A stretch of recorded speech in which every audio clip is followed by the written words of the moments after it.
আর আমি মিজান, খেটে খাওয়া বাবা মায়ের সন্তান। আমরা মিডল ক্লাস ফ্যামিলির মানুষেরা খুব ছোট থাকতেই বুঝতে শিখি আমাদের বেঁচে থাকতে হলে নিজেদেরই কিছু করতে হবে। কারণ বাবার না থাকবে টাকা, না থাকবে দাদার জমিদারি, আর না থাকবে মামা চাচার বড় হাত।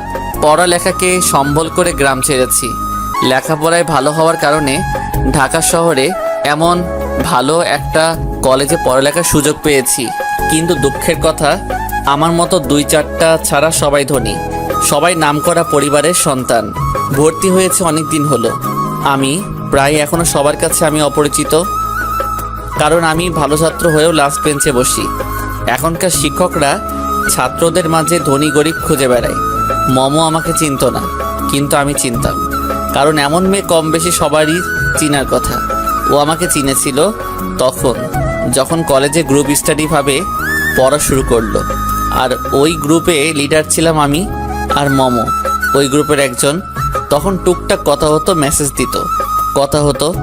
একদিন সকালে কলেজে ঢোকার আগে টং দোকানে বসে সিগারেট খাচ্ছি, তখন পিছন থেকে কেউ বলে উঠল, এই তুমি সিগারেট খাও? ছি ছি, কেমন দুর্গন্ধ। পেছনে তাকিয়ে দেখি মমো কোমরে হাত দিয়ে দাঁড়িয়ে আছে। এমনি অভ্যাস হয়ে গেছে। ভালো ছাত্ররা আবার সিগারেট খায়? খাই তো, যেমন সুন্দরী মেয়েরা পড়ালেখায় কাছে হয় তেমন করে। কি? এই বেল বেজে গেছে। হ্যাঁ, ক্লাসে যেতে হবে। হ্যাঁ চলো। হ্যাঁ। আচ্ছা একটা কথা বলো তো, হ্যাঁ বলো। তুমি ক্লাসের পিছনে বসো কেন? এমনি। এই আমি কিন্তু অনেক রাগী, যা বলবো সোজা উত্তর দিবা। হ্যাঁ বলো। হ্যাঁ বলো কি? আগেই তো বললাম। কি বলছো? মাথায় না একটা থাপ্পড় দিব। কেন? তুমি একটা শয়তান, তাই। বলো তাড়াতাড়ি ক্লাসে যাব। এমনি। যা শয়তান, ক্লাসে গেলাম, তুই থাক। ওকে। এরপর থেকে মমো আমার সাথে অনেক ক্লোজভাবে চলতো। আমি পাত্তা দিতাম না। বড় লোকের মেয়ে, কি করে কোনো ঠিক নাই, রাত নাই দিন নাই, অকারণেই ফোন দিয়ে বলে, মিজান আমি নাই পড়াটা পারতেছি না, একটু বুঝিয়ে দাও তো। আমি ওর থেকে যতটুকু পারতাম দূরে দূরে থাকতাম, কিন্তু ওর সাথে কথা বলাই লাগতো, কারণ ওর গ্রুপের লিডার আমি। বিকেলবেলা একটু ফ্রি পাই, ওই সময়টুকু বাড়ির পাশে ছেলেদের সাথে খেলাধুলা করি। প্রতিদিনের মতো আজকেও খেলতে গেছি। খেলতে গিয়ে পায়ে অনেক ব্যথা পাই, তাই 2 দিন কলেজে আসতে পারি নাই। কলেজ যেতেই মমোর সাথে দেখা। কেমন আছো? ভালোই আছি। আজকে না আমার খুব ঘুরতে ইচ্ছে করতেছে। তো ঘুরো। তোর সাথে ঘুরবো। কেন? তোমার কত ফ্রেন্ড আছে, তাদের সাথে যাও। না তুমি যাবা আমার সাথে? না আমি যাব না। আর আমি যাব কেন? তোমারই যাওয়া লাগবে। আরে বোঝো না কেন, তোমার মতো আজাইরা থাকি না আমি, আমার কাজ থাকে। কি কাজ বলো? কলেজ থেকে বাসায় যাব, ফ্রেশ হব, রান্না করব, গোসল করব, তারপর খেয়ে স্টুডেন্ট পড়াতে যাব। কি তুমি রান্না করবা? হাসার কি হলো? না এমনি, আমি মেয়ে হয়ে রান্না করতে পারি না, আর তুমি ছেলে হয়ে রান্না করো, তাই। করা লাগে। কেন, তোমার বাবা মা কোথায়? ওনারা গ্রামে থাকে, আমি এখানে একটা রুম ভাড়া নিয়ে থাকি। ও, তো চলো আজকে তোমার বাসায় বেড়াতে যাব আজকে। না দরকার নাই, আমি গেলাম। আরে একটু ঘুরতে যাব, চলো না। না করছি না, অন্য কাউকে দেখা। না তুমি যাবা। না, আল্লাহ হাফেজ। আর কিছু বলতে দিলাম না ওরে, বাসায় চলে আসলাম। পরের দিন কলেজে যে শুনতে পেলাম ব্যাডমিন্টন খেলা চলতেছে, তাই আমি একটা টিম ধরলাম। 32টা টিম হয়েছে, সিঙ্গেল টিম, নকআউট পর্ব হারলেই বাদ। ব্যাডমিন্টন হলো আমার সব থেকে প্রিয় খেলা এবং সব থেকে ভালো পারি। নিজের উপরেও খুব কনফিডেন্স। খেলা শুরু হলো, এক এক করে সবগুলো জিতলাম। বাকি রইল একটা ম্যাচ, জিতলে ফাইনাল। ওই ম্যাচটাও জিতলাম। বাকি একটা ম্যাচ জিতলেই চ্যাম্পিয়ন। কলেজ থেকে বাসায় চলে আসলাম। কেমন জানি লাগতেছে, কলেজ থেকে প্রথম কিছু জিতবো। রাতে ঘুম হবে না মনে হয়। অনেক কষ্টে ঘুমালাম। সকালে রেডি হয়ে কলেজের দিকে রওনা দিলাম। ফাইনাল খেলা কলেজে যেয়ে দেখি মমো অন্য একটা ছেলের সাথে খুব ক্লোজভাবে কথা বলতেছে। ওর বিএফ হয়তো বা। আমার কি, আমাকে দেখে মমো ডাক দিল। আই মিজান, হ্যাঁ, কিছু বলবে? একটা হেল্প করতে পারবে? কি? আজকে তোমার সাথে যার খেলা তাকে তোমাকে জিতায় দিতে হবে। মানে তুমি ইচ্ছা করে হারবে, কারণ আমি জানি তুমি জিতে যাবা। সামনে থেকে যাও তো, মজা করো আজাইরা। এত কষ্ট করে ফাইনালে উঠলাম, এখন নাকি ইচ্ছা করে হেরে যাব? মাথা খারাপ নাকি? দেখো, ও গতবার ফাইনালে উঠে হারছে, এইবারও যদি হারে খুব খারাপ হবে। ওর অনেক খারাপ লাগবে, প্লাস আমারও। প্লিজ এই অনুরোধটা রাখো, প্লিজ ম্যাচটা জিতায় দাও ওরে। সম্ভব না, মান সম্মানের বিষয় আছে বলে চলে আসলাম। বললেই হলো, খেলা নিয়ে কোনো ছাড় নেই। সকাল 11টায় খেলা শুরু হলো, ফাইনাল খেলা। চারদিকে হইচই, খেলা শুরু হলো। এক টানে 10 পয়েন্ট নিলাম, আর ওইদিকে ওর পয়েন্ট 3। মমকে তখন কেমন দেখাচ্ছিল ঠিক বোঝাতে পারবো না। ও পারতেছে না কান্না করতে, হতাশায় ও শেষ। আমার দিকে বিনয় হয়ে কি যেন মনে মনে বলতেছে। ওর এই মুখটার প্রেমে পড়ে গেলাম, খুব মায়াবী।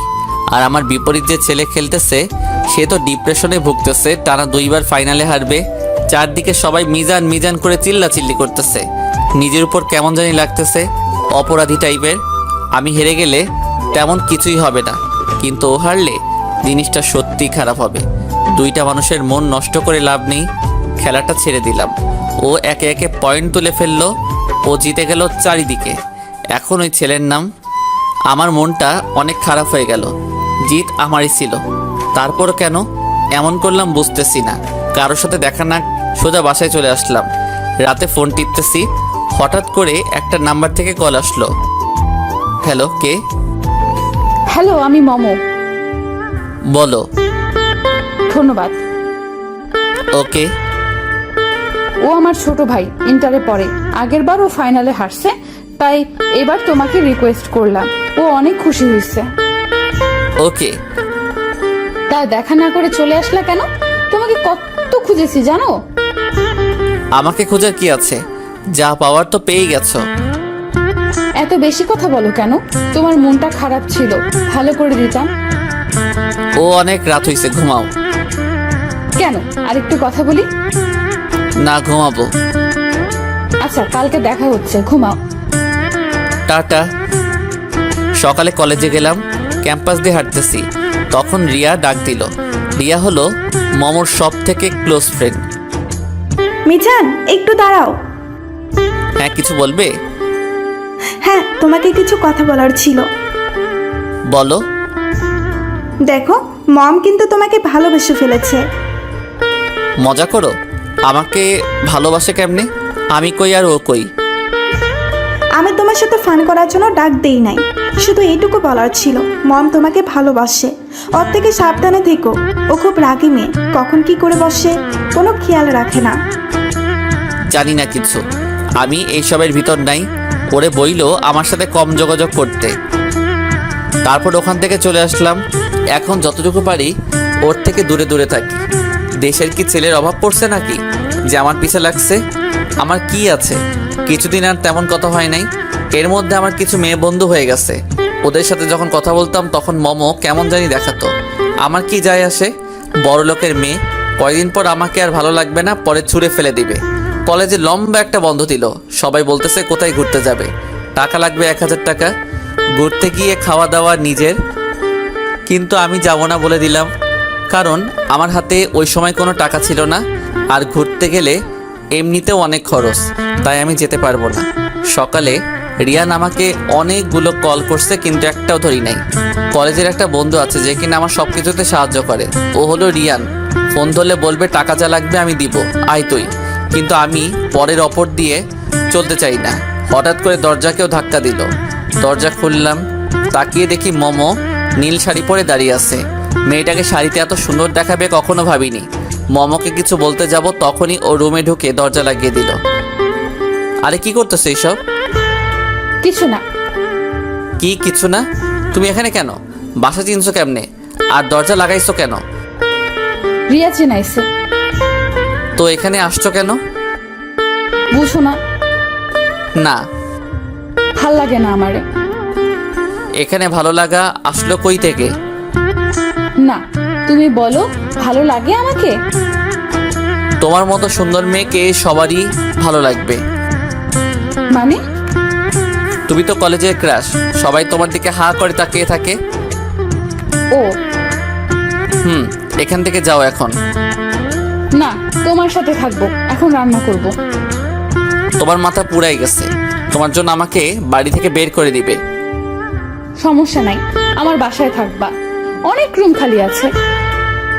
দেখো যাও এখান থেকে, রাগ ওঠায়ও না। সত্যি চলে যাব? হ্যাঁ যাও। মামু রুম থেকে বের হয়ে গেল। ভাবছি ও ওর বাসায় চলে যাবে, কিন্তু তা না করে আমার বাড়ির সামনে টং দোকানটাতে বসলো, যেখানে 5-6টা বখাটে ছেলে বসেছিল। ওখানে বসতেই ও নানা ধরনের খারাপ কথা বলা শুরু করলো, আর ও চুপচাপ বসে আছে। আমি টং দোকানে গেলাম, ওর হাতটা ধরে রুমে নিয়ে আসলাম। সমস্যা কি তোমার বলবা একটু? ভালোবাসি তোমাকে। কি বলতেছো এইসব? কি চিনো আমাকে? দেখো তুমি আমি এক না, ভুলে যাও। বাসায় যাও, ফ্রেশ হয়ে একটা ঘুম দাও, তারপর তোমার লেভেলের কাউকে নিয়ে স্বপ্ন দেখো। না, তোমাকে লাগবে আমার, আর কিচ্ছু জানি না। কেমনে বোঝাই তোমাকে? কি পাইছো আমার মাঝে? জানি না কি পাইছি। আর তুমি যদি আমাকে ভালো না বাসতে, তাহলে টঙের দোকান থেকে নিয়ে আসতে না। চুপ করো, অন্য মেয়ে হলে এটাই করতাম। বলো ভালোবাসি, না হলে কিন্তু চিল্লাচিল্লি করব। করো, পরে আমার রাস্তা থাকা লাগবে। আরে বলো না। না। আচ্ছা, আমাকে ভালোবাসতে হবে না, আমাকে তোমার সাথে একটা দিন থাকতে দাও। দেখো মম, তুমি কিন্তু বেশি বাড়াবাড়ি করে ফেলতেছো। তো কি করবা? ওকে আচ্ছা, আমার কি? যাও, রেডি হয়ে আসো। কি রেডি হব? বুঝো না? ঘুরতে যাবা? ওকে। তারপর আর কি করব? পাগলের পাগলামি সামলাতে রেডি হয়ে বের হলাম। সারা দিন এই জায়গা ওই জায়গায় ঘুরলাম, হোটেল, রেস্টুরেন্টে, পার্ক, সব কিছুতেই গেল। আমি অনেকটা রোবট না হই, ওর পাহারাদার হয়ে ওর পিছু পিছু হাঁটছি। রাত প্রায় অনেক হয়ে গেছে, আকাশে তারায় ভরপুর, আর এদিকে মম আর আমি হেঁটে চলেছি ফুটপাতের এক পাশ ধরে। আর কত হাঁটবা? যতক্ষণ না পা ব্যথা করে। আমার পা ব্যথা করতেছে। রিক্সা নেব। কোনো দরকার নাই। চা খাবা? না, কেন? ইচ্ছে করতেছে না। কি ইচ্ছে করতেছে? বাসায় যে ঘুমাতে। এখনই? কয়টা বাজে? ক্লান্ত তাই। হাঁটতেছি, হঠাৎ করে ওর কিছু ছেলে সামনে চলে আসলো। কি ভাই সাহেব, কেমন চলতেছে দিনকাল? ভালো। কে আপনারা? ভালোই তো থাকবেন, এমন সুন্দরী মেয়ে পাশে থাকলে। কি দরকার সেটা বলুন।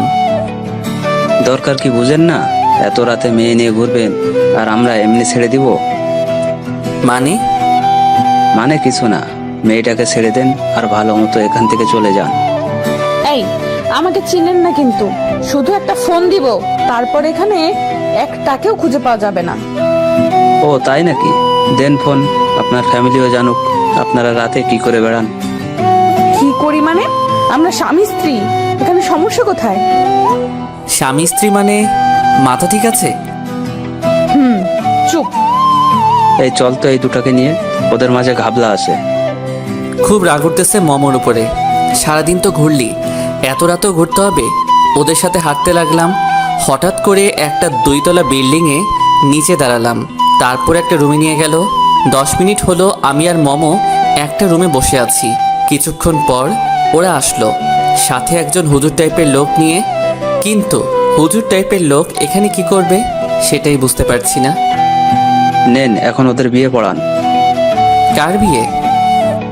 আমাদের। তার মানে সবকিছু তোমার প্ল্যান করা? হ্যাঁ। পাগল হইছো? আমি এই বিয়ে করতেছি না, ঠিক আছে? তোমার করাই লাগবে। জোর করে করবা? হুজুর বিয়ে পড়ান। আমি আর কিছু বললাম না, আমার কিছু বলারও নাই, কারণ আমি ওদের সাথে পারবো না। যা বুঝতেছি মমো পুরাই তার ছিঁড়া, কিন্তু আব্বু আম্মুকে কি বলবো?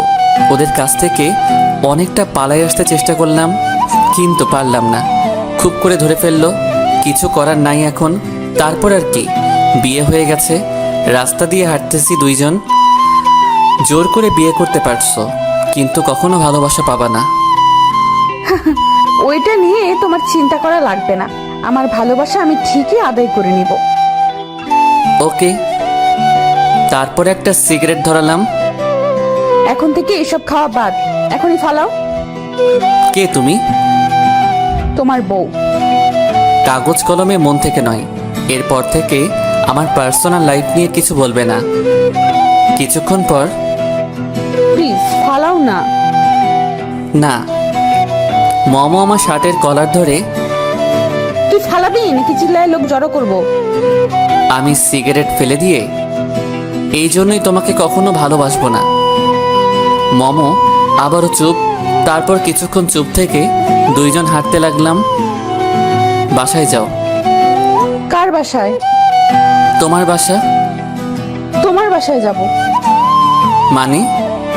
আজকে আমাদের বাসার রাত না? এই, তোর বাপের ফোন নাম্বারটা দে তো। তুমি আমাকে তুই করে কথা বললা? তো তোর মতো মেয়েকে কিভাবে কথা বলবো? জোর করে বিয়ে করলি, এখন আবার বাসরাত করতেছ? বিয়ে যখন করছো তো বাসরাত করাই লাগবে। না। দেখো, তুমি মানো আর না মানো, আমাদের তো বিয়ে হয়ে গেছে। দেখো, বিয়ে কিন্তু লাইফে একবারই আসে, আর আমি কিন্তু তোমার লাইফে অন্য কোনো মেয়ে আসতে দিব না। এখন যদি বাসরাত না করো তাহলে জীবনে একটা মিস রয়ে যাবে। বিয়ে করছো কিন্তু বাসরাত করতে পারো নাই। থাক, তাও লাগবো না। বুঝছি, জায়গা মতো ফোন করা লাগবে। কারে ফোন দিবা? তোমার আম্মুরে ফোন দিয়ে বলবো আপনার ছেলে আমাকে ভালোবাসার নাম করে আমার সর্বনাশ করতেছে। এখানে আমুরে টানতেছো কেন? কান টানলে মাথা আসে তাই। যা ইচ্ছা করতে থাকো, নিজের লাইফটা নষ্ট করতে খুব ইচ্ছা হচ্ছে, নষ্ট করো, পরে আবার আফসোস করো না। সেটা আমার বিষয়। এখন বাসায় চলো। ওকে। বাসায় আসার পর যাও খাটে বিছানা করে ঘুমাইয়া থাকো। আর তুমি?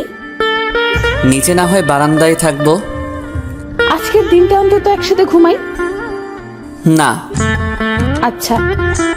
তারপর তার ছেঁড়া মাইয়া বিছানা করে ঘুমাইলো, আর আমি বারান্দায় বসে সিগারেট খাচ্ছি। শালার সারাদিন কি সব হয়ে গেল। সকালে ছিলাম খাঁটি সিঙ্গেল মানুষ, এখন একেবারে খাঁটি বিবাহিত। রাত প্রায় অনেক হয়ে গেছে, আমি একটার পর একটা সিগারেট টেনেই যাচ্ছি। মমো একটা কথা ঠিকই বলছে, আমি মানি আর না মানি আমাদের বিয়ে হয়ে গেছে, আর মেয়েটাকেও ভালোবেসে ফেলেছি, বিশেষ করে ওর পাগলামিগুলোকে। কিন্তু ওকে বুঝতে দেওয়া যাবে না। তারপর লাইটটা অফ করে বিছানার এক পাশে শুয়ে পড়লাম। কষ্ট করে মেঝেতে ঘুমানোর কোনো মানে আছে? এত সুন্দরী বউ থাকতে পাগলিটা আজকে শাড়ি পরে নাই, শাড়িতে যা মানাবে ওরে। আমি বিছানায় শুতেই পাগলিটা খপ করে জড়িয়ে ধরলো। কিছু বললাম না, জড়িয়ে ধরার সম্পূর্ণ অধিকার ওর আছে।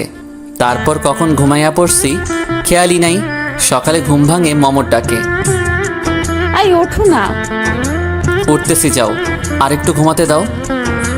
না, এখনই ওঠা লাগবে। ধুরু, কেমন মাইয়া তুমি, শান্তিতে একটু ঘুমাতেও দিবা না? না, ওঠো তাড়াতাড়ি। তারপর ঘুম থেকে উঠলাম, ফ্রেশ হয়ে নাস্তা করলাম।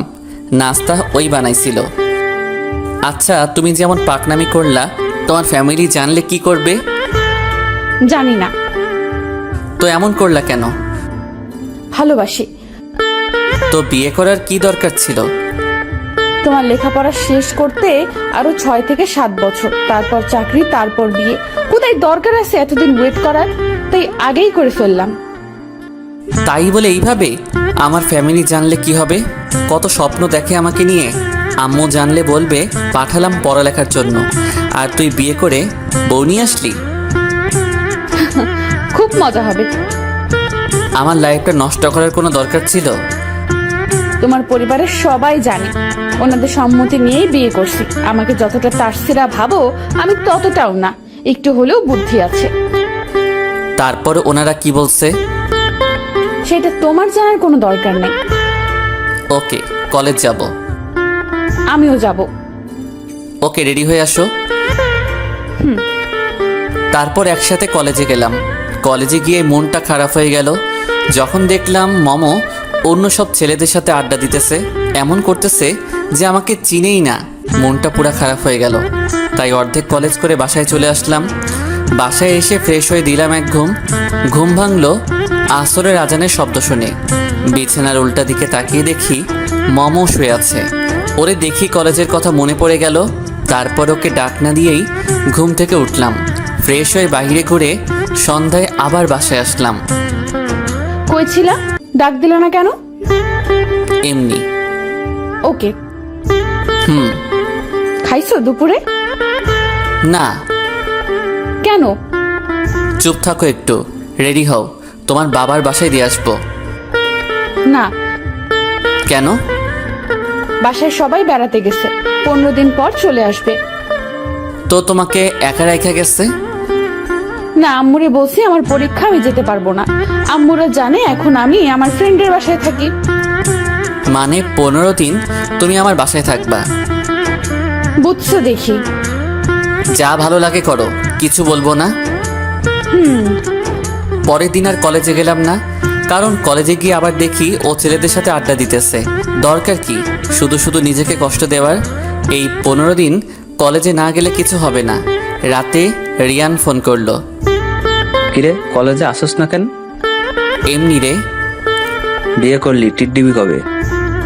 আমার সাথে দেখা করিস, তোরে সব বলবো নে কি হয়েছে আমার সাথে। আমি শুনেছি সব। শোন, মমো মেয়েটা অনেক ভালো। জানি না কি দেখে ও তোকে ভালোবাসে, কিন্তু এটা শিওর থাক ও কখনো বেইমানি করবে না। অবহেলা করিস না। জানি না রে ভাই। আচ্ছা, কালকে কলেজ যাই। ওকে। তখন মমো সামনে এসে বসলো। কলেজে গেলে না কেন? এমনি। কিছু হয়েছে তোমার? শরীর খারাপ? না। তো কলেজে যাও না কেন? এমনি যাই না। নাকি ছেলেদের সাথে কথা বলি তাই যাও না? বলতেছি না এমনি। ওই দিন শুধু ছেলেদের সাথেই কথা বলি নাই, কলেজের সবার সাথেই কথা বলছি। তো আমি কি করতাম? আজকে গেলে তো করতে পারতা। আজকে কলেজের সবাইকে আমাদের বিয়ের ট্রিট দিছি, আর কলেজের সবাই জানে আমাদের বিয়ের কথা। এটা কোনো কাজ করলা? কেন, খারাপ কি করলাম? তোমার ফ্যামিলি তো এখন জেনে ফেলবে। জানুক, আজ না হয় কাল তো জানবেই, সমস্যা নাই। হুম। সারাদিন কয়টা সিগারেট খাইছো? মনে নাই। অন্য ছেলেদের সাথে কথা বললে তোমার খারাপ লাগে? না। এই প্রমিস করলাম আর কখনো ছেলেদের সাথে কথা বলবো না। কাল থেকে বোরকা পরে যাব। ইচ্ছা তোমার? ঢং করো? ঠিকই তো মন খারাপ করে বসে থাকো। কালকে সকালে একসাথে যাব কলেজে। ওকে। একটু প্রপোজ করো না। কিসের? ভালোবাসি বইলা। আমি তোমাকে ভালোবাসি না। এইসব বইলা কোনো লাভ আছে বলো? বিয়ে হয়ে গেছে। জানি না। বলো। পারবো না। কি পারো? কিছুই না। প্রপোজ করবা নাকি কান্না করব? কান্নার কি আছে? বলো তাহলে। Okay, I love you. ভালো করে বলো। I love you dear. I love you Momo. Love you too. হইছে। পরের বার আরো ভালো করে বলবা। ঠিক আছে। ঘুমাবা না বাবু? কিসের বাবু? তুমি আমার বাবু, জানো সব। ঢং বাদ দিয়ে ঘুমাও। তারপর দেখতে দেখতে 15 দিন পার হয়ে গেল। এখন ওরে ছাড়া কিছু ভালো লাগে না। এখনও কোনো ছেলের সাথে কথা বলে না, প্লাস কলেজে বোরকা পড়ে যায়। কিভাবে যে 15 দিন পার হয়ে গেল বুঝতেই পারলাম না। একদিন সকালে ওর মা ফোন দিয়ে বলল ওনারা চলে আসছে। ও আমাকে জড়িয়ে ধরে কান্নাকাটি করে চলে গেল। আমি শুধু ওর চলে যাওয়াটা দেখলাম, অনেক খারাপ লাগতেছিল, কিন্তু আমি কি করব? আমার তো কিছুই করার নেই। তারপর থেকে রোজ কলেজে দেখা করতাম, আড্ডা দিতাম, বিকালে ঘুরতাম। এইভাবে দিন কেটে গেল। রাত জেগে ফোনে কথা বলি। এখন মাঝে মাঝে খুব ভয় করে, যদিও হারিয়ে যায়, যদি ওর ফ্যামিলি অন্য কারোর সাথে বিয়ে দিয়ে দেয়। এইভাবে প্রায় 6 মাস চলে গেল। কালকে ওর জন্মদিন, কিছু তো একটা দিতে হবে, কিন্তু হাতে তো কোনো টাকাই নেই। কি কিনবো ওর জন্য? পরে মনে পড়ল রিয়ানের কথা। ওর থেকে 1000 টাকা ধার করে মমর জন্য একটা নীল রঙের শাড়ি কিনলাম। মমকে ফোন দিয়ে কলেজের পাশের রেস্টুরেন্টে দেখা করতে বললাম। সকালে রেডি হয়ে বের হলাম। পাগলিটা শাড়ি দেখলে অনেক খুশি হবে। রেস্টুরেন্টে যা দেখার জন্য প্রস্তুত ছিলাম না, তাই দেখলাম। মম অন্য একটা ছেলের সাথে বসে আছে, প্লাস বড় একটা গিফটের বক্স। হয়তো ছেলে ওকে দিছে, কিন্তু এই ছেলে কে? আর মম ওর সাথে কি করে? মমকে ফোন দিলাম। হ্যালো, কোথায় তুমি? তোমার সাথে যে ছেলেটা বসে আছে ওকে? ও, ওর নাম আয়ান, আমার আব্বুর বন্ধুর ছেলে। তো ওর সাথে তোমার কি? আমার ফ্রেন্ড। তাই বাইরে আসো, আমরা অন্য কোথাও বসবো। না, তুমি ভিতরে আসো। আমি ভিতরে যেয়ে ওর সাথে কি করব? কথা বলবা। তোমার সাথে আলাদাভাবে কথা বলতে চাই। ভেতরে আসলে আসো, না আসলে নাই। ফোন রাখো। ঠিক আছে বলে ফোন রেখে দিলাম। মমর কি আমার সাথে বেইমানি করা শুরু করে দিল? তা না হলে ও আমার সাথে এমন করবে কেন? এত কষ্ট করে ওর জন্য শাড়ি কিনলাম, তার কোনো দামই রইল না। বাসায় গিয়ে রাগ করে ঘুমিয়ে পড়লাম। যখন ঘুম ভাঙলো তখন প্রায় সন্ধ্যা, কিন্তু কোনো ফোনই করেনি। কেন যে এমন বড় লোকের মেয়েকে ভালোবাসতে গেছিলাম? নিজের উপরই খুব রাগ উঠতেছে। ফ্রেশ হয়ে এসে দেখি ফোনের রিং বাজতেছে। মমো ফোন দিছে। হ্যালো। কি করো? কিছু না। রাগ করে আছো? কথা বললো না তো, ফোন রাখো। না। সারাদিন অন্য ছেলেদের সাথে আড্ডা দিয়ে এখন ফোন দিছো? ফোন দিছো কেন? কিছু হই আমি, ফোন রাখো। দূর, ও কি বলো? সারাদিন কই কথা বললাম। আচ্ছা, দরজা খুলো, আমি বাইরে দাঁড়িয়ে আছি। আমার বাসায় আসছো কেন? আমার স্বামীর বাড়ি, আর আমি আসবো না? কিছু বললাম না, দরজাটা খুলে দিলাম। আমার গিফট কই? শাড়ি কিনছিলাম মনে হয়। দাও, পরবো এখন। তারপর শাড়িটা ওকে দিলাম। ও শাড়ি পরলো। নীল শাড়িতে ওরে একদম পরীর মতো লাগতেছিল। মনটা খারাপ, তাই ওর দিকে বেশিক্ষণ তাকিয়ে থাকলাম না। তুমি একটা পাঞ্জাবি পরো। কেন? আজকে সারা রাত ঘুরবো তোমার সাথে। কেন? ওই ছেলেকে আসতে বলো, ওর সাথে ঘুরতে যাও। কি ভাবছো আমাকে পাওয়া এতই সহজ? আমি তো পেতে চাইনি, তুমি তো আমার কাছে আসলা। ওখানেই তো ভুলটা করছি। এখন সব কিছু আমারই করা লাগবে। মানে? মাসে কয় টাকা কামাও? 5-6 হাজার টিউশনি করে। মাসে কম করে হলেও 50,000 টাকা কামাতে হবে। এইসব আমাকে শোনাইতেছো কেন? কারণ আমার বাবা মা 5-6 হাজার টাকা ইনকাম করা ছেলের সাথে আমার বিয়ে দিবে না। ফালতু কথা বলো কেন? আমাকে বিয়ে করতে কে বলছিল? আমার মন বলছিল, তাই করছি। এখন বাবা মার পছন্দ করা ছেলেকে বিয়ে করে ফেলো। সত্যি। হুম। কচু, তোমাকে ছাড়া অন্য কাউকে কল্পনাও করতে পারি না। আমাকে বাদ দিয়ে অন্য ছেলের সাথে ঠিকই সময় কাটাতে পারো। আয়ান আমার আব্বুর পছন্দ করা ছেলে। ভালোই তো, তোমারও ভালো লাগে, তোমার ফ্যামিলিরও ভালো লাগে, বিয়ে করে ফেলো। আমার জন্য অপেক্ষা করে জীবন নষ্ট করো না। আমি বলছি আয়ানকে পছন্দ করি, না জেনে কথা বলা কিন্তু ঠিক না। ওর সাথে সকালে নিয়ে কি কথা বলছি জানো? না, কি নিয়ে বলছো? আমি ওরা সব বলছি আমাদের ব্যাপারে, আমাদের বিয়ের কথা। ওরে আরো সুন্দর করে বোঝাতে পারতাম যদি তুমি ওখানে যেতে, কিন্তু তুমি ভাব দেখায় আয়সা বললা। ছেলে কি বলছে? যদি তুমি ওর থেকে বেশি টাকা ইনকাম করতে পারো তাহলে ওর ফ্যামিলি থেকে না করে দিবে। কি সুন্দর মজার জীবনে ছিলাম, আর কি প্যাচের জীবনে ফালাইয়া দিল। কি প্যাচ? এমন ভালোবাসার মানুষ পেতে হলে একটু কষ্ট করতে হবে। তো আমার কি করা লাগবে? আমি কিছু টাকা দিব, ওসব দিয়ে ব্যবসা শুরু করো। পড়ালেখা কে করবে? দুইটা একসাথে করবা। কি ব্যবসা দিব? আমি একটা ব্যবসা জানি, কিন্তু টাকা লাগবে অনেক। কত? কম করে হলেও 20 লাখ। এত টাকা কই পাবো? তুমি কিছু দাও, বাসা থেকে কিছু নেই, আমি রিয়ান থেকে কিছু নেই, সব মিলিয়ে হয়ে যাবে। আয়ান থেকে টাকা চাইবো। চাও, পরে শোধ করে দিব। তা কি ব্যবসা দিবা? ফার্মেসি। এই ব্যবসা আমার আব্বুরও খুব পছন্দ। তো টাকা জোগাড় করো। তাই জানো, তোমাকে নীল শাড়িতে তো পরি লাগতেছে। এতক্ষণ চোখে পড়েনি বুঝি? পড়েছে তো। দূর যাও, আগে কাজে মন দাও। ওকে মহারানী। তারপর বাসায় জানালাম, আব্বু খুশি হলো, বাসা থেকে 7 লাখ দিল। রিয়ান দিল 1 লাখ, মম দিল 5 লাখ, আর আয়ান দিল 2 লাখ, মোট 15 লাখ। এখন দোকান দেখো। তারপর অনেক খোঁজাখুঁজির পর একটা ভালো দোকান দেখলাম। দোকানটা আব্বু আম্মুকে দেখালাম, সবার পছন্দ হলো। তারপর শুরু হলো ব্যবসা। প্রথম কয়েকদিন কম বিক্রি হলেও পরে ভালো বিক্রি শুরু হলো। দৈনিক 20,000 করে বেচা কেনা হতো।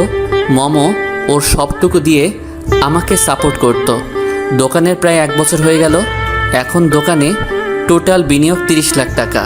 মমো আর আব্বু মিলে আরও 5 লাখ টাকা দিছিল। বাকিটা আমার বিক্রয় থেকে লাভ, সব মিলিয়ে 30 লাখ। আর রিয়ান আর আয়নের টাকা পরিশোধ। আমার দোকানের প্রতিদিন সব খরচ বাদ দিয়ে ও 1,000 টাকা থাকে, মানে মাসে 30,000 টাকা। এইদিকে আমাদের বিবিএ কমপ্লিট করে মাস্টার্সে পড়াশোনা করতেছি। আমার বিবিএ রেজাল্ট মোটামুটি খারাপই হয়েছে, কারণ ব্যবসার জন্য সময় দিতে পারি নাই। রাতে দোকান বন্ধ করে বাসায় যাব, তখন মমর ফোন। হ্যালো, কি করছো? এই আমার কলেজের সাথে কথা বলছি। তাই? আমার একটা ভুল হয়েছে, তোমাকে ফার্মেসির ব্যবসা করানোর জন্য। কেন? এই সকালে যাও, রাতে আসো, আমাকে সময় দিতে পারো না। তুমি ইচ্ছে করেই দাও না। বলছে তোমারে? বলেছে তো। বাসায় বিয়ের প্রস্তাব নিয়ে আসো। এখন না, আরো পরে। তাছাড়া আমি এখন অন্য একটা মেয়েকে পছন্দ করি। মজা করতেছো? না, সত্যি। Hello hello. ফোন কেটে দিছে। সকালে জামাই সেজে আব্বু আম্মুকে নিয়ে গেলাম ওদের বাসায়। মাসে 30,000 টাকা ইনকাম করা ছেলেকে তো আর না করবে না। আমার ব্যবসার যে পজিশন, তার দিন দিন ইনকাম আরও বাড়বে। বিয়ে প্রায় ঠিক করে আসলাম, কিন্তু মমো বাবুনিটাকে এখনও দেখেনি, হয়তো রাগ করে আছে আমার উপর। ওদের বাসা থেকে বের হয়ে মমোকে ফোন দিলাম। হ্যালো। ফোন দিছো কেন? আমার পছন্দ করা মেয়ের সাথে তো বিয়ে ঠিক করে আসলাম। মজা করো? হ্যাঁ, আমাকে কষ্ট দিতে খুব ভালো লাগে না। আর কখনো অন্য কোনো মেয়ের নাম মুখে নিলে একদম খুন করে ফেলবো। মেরে ফেললে ভালোবাসবা কাকে? আমি নিজেও মরে যাব। থাক, এত খুন খারাপির দরকার নাই। বিকেলে রেডি হয়ে বাসার সামনে এসো, এসে ফোন দিবা। দোকান কে চালাবে? কেন, লোক আছে না আরো? আচ্ছা, ফোন দিবনে। রেডি হয়ে থেকো। শাড়ি পরবো। হুম। টাটা। টাটা। তারপর বিকালে রেডি হয়ে মমোর বাসা থেকে মমোকে নিয়ে ঘুরলাম। এখন আমাদের মাঝে কোনো বাধা নেই, এখন আমরা দুইজন এক হয়ে গেছি। কি লাইফটাকে কি করে দিলে। কিভাবে জানো সব এমন হয়ে গেল? তারপর আমাদের বড় করে বিয়ে দেওয়া হলো। এক মেয়েকে 2 বার বিয়ে করলাম। দিনগুলো ভালোই কাটতে শুরু করলো, কিন্তু মমোর এখনও পাগলামিগুলো কমলো না। ও এত পাগলামি করে যা বলে বোঝাতে পারবো না। রিয়ান ঠিকই বলেছিল, ও কখনো বেইমানি করবে না। সত্যি বলতে এখন খুব খুশি। মমো আমার লাইফে না আসলে কখনো এত কিছু করতে পারতাম না। ওরে পাওয়ার জন্যই এত কিছু করা। আমার সব কিছু ওর জন্য। অনেক ভালোবাসি ওকে। আমরা একটা ছোট ফ্ল্যাট বাসা ভাড়া নিয়ে থাকি। বাবা মা গ্রামেই থাকে। ওনাদের শহরে থাকলে দম বন্ধ আসে। গ্রামের খোলামেলা পরিবেশ তাদের জন্য ভালো, তাই তাদের শহরে থাকতে জোর করিনি। রাতে খাবার খাওয়ার সময় মামা বলল, তুমি এত খারাপ কেন? কেন, কি করলাম? তুমি একটা মেয়েকে দুবার বিয়ে করলে। কেন, তুমিও তো একটা ছেলেকে 2বার বিয়ে করলে। তুমি না কথার মাঝে শুধু প্যাচ লাগাও। সত্যি কথাই তো বললাম। আমি বলছি বলে কি তোমারও বলতে হবে? অবশ্যই। মানুষ বিয়ে করে কত জায়গায় ঘুরতে যায়, আর তুমি আমাকে নিয়ে ঘর থেকেও বের হতে চাও না। ঘর থেকে বের না হওয়াই ভালো। দূর, আসো না কোথাও গিয়ে 6-7 দিন ঘুরে আসি। ব্যবসায় বাণিজ্য ছেড়ে দেই, তারপর সারা বছর তোমাকে নিয়ে ঘুরি। ওই সারা বছর কইছি? 6-7 দিন বলছি। বিয়ে হয়ে গেল কতদিন, এর মধ্যে একদিনও ঘুরতে নিয়ে গেছো? না, নিয়ে যায় নাই তো। প্রতি শুক্রবার তোমার নানি ফোন দিয়ে বলে, বাবু আমি কিন্তু রেডি হয়ে বসে আছি, আমাকে বাসা থেকে নিয়ে যাও। কি শয়তান! শয়তানের কি আছে? সব কথা বাদ, এখন তুমি আমার সাথে যাবা নাকি আমি একাই চলে যাব? একাই চলে যাও। আমার কিন্তু রাগ উঠতেছে। আমার কিন্তু জিদ উঠতেছে। নাচো। গান ছাড়ো। যা শয়তান পোলা, তোমার সাথে আজকে ঘুমাবো না। আমি ঘুমালে তো ঘুমাবা? তুমি আজকে সোফায় ঘুমাবা। না, আমি আজকে সারা রাত রিকশায় করে ঘুরবো, তুমি ঘুমাও। আই বাবু শুনো না, বলতেছি এত রাগ করে কি হবে, আমরাই তো। সেটাই। চলো না আজকে সারা রাত রিক্সা করে ঘুরি। সোনা, এই জন্যই বলি তোমার মুখে মিষ্টি কথা কিভাবে আসলো। তাড়াতাড়ি মশারিটা নাও, ঘুমাবো। সকাল সকাল ঘুম থেকে উঠবো। পারবো না, নিজে টানায় নাও। আমি টানালে কিন্তু তুমি এই মশারির নিচে ঘুমাতে পারবে না। কেন পারবো না? যে যতটুকু টানাবে সে ততটুকু ভিতরে শুতে পারবে। যাও, তোমার সাথে কথা নাই। মশারি টানিয়ে দিচ্ছি, কিন্তু ঘুমানোর সময় আমাকে একদম ছুবে না। আমি তো তোমার দিকে তাকাবই না, ছোঁয়া তো দূরের কথা। ওকে, মনে থাকে যেন। তারপর ঘুমিয়ে পড়লাম উল্টা হয়ে। মাঝখানে মনে হচ্ছিল 3 মাইলের মতো দূরত্ব। যাই হোক, পাগলিটা কিন্তু আমাকে জড়িয়ে ধরা ছাড়া ঘুমাতে পারে না। তাই ও এখনো ঘুমায়নি, ও অপেক্ষায় আছে কখন ওরে টান দিয়ে আমার কাছে নিয়ে আসবো। কিন্তু এটা করলে তো আমি হেরে যাব, তাই অন্য কিছু ভাবতে লাগলাম।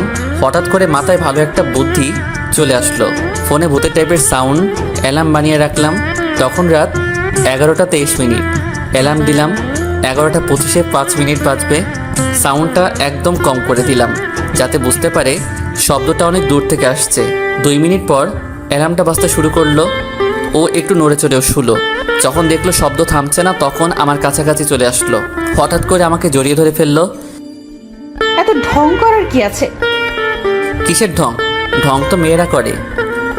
বললেই হয় আমাকে জড়িয়ে ধরতে ইচ্ছে করতেছে, এত ভূতের সাউন্ড দেখার কি দরকার? তোমার মাথায় বুদ্ধি আছে ভালো, সব কিছু বুঝে ফেলো। আমি কি তোমার মতো নাকি? সেটাই।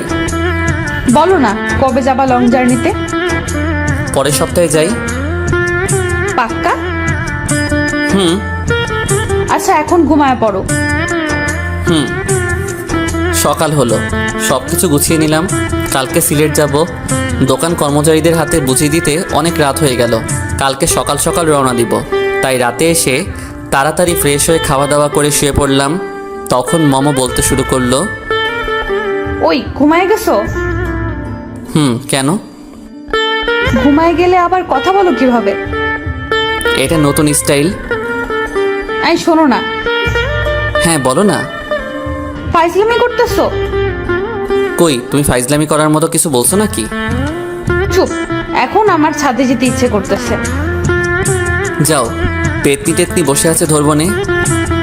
না তুমি আসো না, আর ব্রত নিয়ে আমাকে ধরবে না, তোমাকে ধরবে। দেখো অনেক আরামে ঘুমাই আছি, ঘুমাতে দাও। না, এখন আমার সাথে ছাদে যাওয়া লাগবে। আমার অনেক ঘুম পাইতেছে সোনা, এখন যেতে পারবো না। কালকে তো ঘুরতে যাবই, এখন ঘুমাও। না, তুমি উঠবা নাকি খাটে পানি ঢালবো? ডালো, একটু বেশি করে ডালো। অনেকদিন হলো সাঁতার কাটি না, আজকে বিছানায় শুয়ে শুয়ে সাঁতার কাটবো। তাই না? যাও, তোমার যাওয়া লাগবে না, আমি একাই গেলাম। এটা বলে পাগলিটা একা ছাদে চলে গেল। আমাকে আর ঘুমাতে দিবে না। কখন কী সব ওর মাথায় ঢুকে কিছুই বুঝি না। ছাদের এক কোণায় দোলানা, মম চুপচাপ বসে আছে। আমি ওর পাশে বসলাম। মৃদু মৃদু বাতাস, হালকা চাঁদের আলো। চাঁদটা খুব সুন্দর, তাই না? আমার পাশে বসা চাঁদটা কিন্তু কম সুন্দর না। ঢং। হ্যাঁ, ঢঙই। আবার চুপ। আস্তে করে ওর হাতটা ধরলাম। ও একটু কেঁপে উঠল। আমার কাঁধে ওর মাথাটা রাখলো। তারপর দুজনে তাকিয়ে রইলাম আকাশের দিকে। হয়তো আমার জীবনের পূর্ণতা পেয়ে গেছে। শুধু সারা জীবন ওর পাশে থাকতে চাই। এইভাবেই আমাদের দিনগুলো হাসি খুশি ঝগড়াতে কাটতে লাগলো।